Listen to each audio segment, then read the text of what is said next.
guurson raga ilaahay ka dhigay hawma hamoodin dadka isqaba oo dhan iyagoo boqolkiiba boqol isugu toosantay inay guursadeen intaan adeer la idin ku dhihin maanta walaal baa lagu leeyahay maalin dhow adeer baa lagu dhaxaya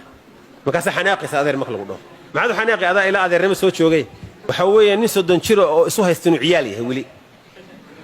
waa 30 jir gariya gafuur leh wuxuu isu haysta dhalinyaro inuu yahay marka tira ma guursatay ma naga gaarin kulay wal dhalinyaro aan ahay oo meeqa jir baatay 30 leen jiraan kulay 30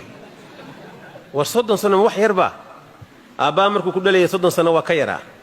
hooyada markii la guursay 30 way ka yaray guurso hadaad wiil tahay dad gabar tahayba guurso si saxana u guurso maxaan uga jeeyaa si sax u guurso qodbasiraha guursaninde qodbasiradu Soomaalida mooyee adduunka cid ku dhaqantaa ma jirto waa guurka fulayga guurkiisa waa qodbasire nin ragoo bareerayo shariico iyo diin ku dhaqmaya